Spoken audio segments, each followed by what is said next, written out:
Hello students, welcome back to another lesson online. Today we're going to be working with generating patterns.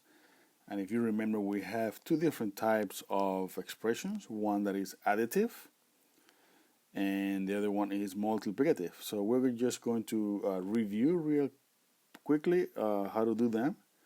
So you can go ahead and take the test. If you remember how to do it, you can pause the video and start doing the test immediately. If you kind of don't remember, let's go ahead and go through this first example. So you have y equals a tenth plus x. So this is an additive structure.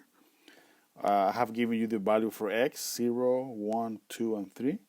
So what you have to do is just add the value for x to 0.8 to find out the value for y.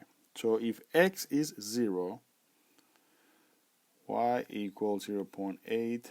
If x is 0, y is going to be 0.8. There is no secret about that.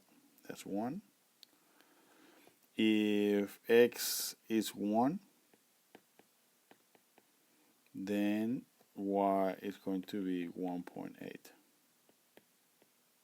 And then you can probably see a pattern here. If x equals 2, then it's going to be 2.8. And then we'll already know based on the pattern that this is going to be 3.8. And that's it. Let's go ahead and do the next one.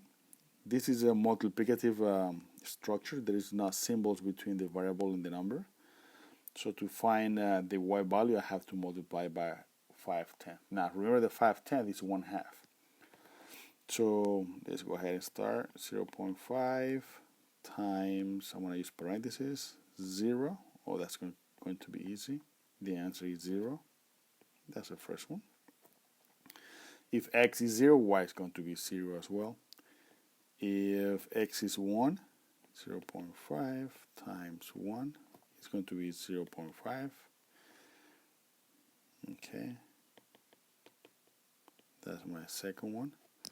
Let's do if x equals 2. 0.5 times 2.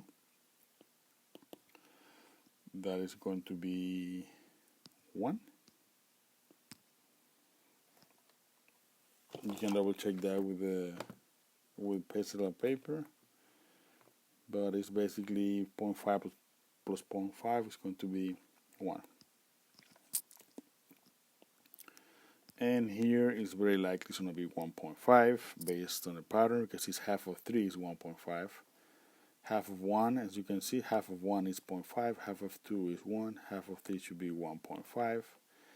I am going to save some time here, but you can go ahead and do it. Multiply 3 times 0.5, and it's going to be 1.5 for sure. So this is just a review. Go ahead and take the test, see how you do. Good luck. Let me know if you have any questions.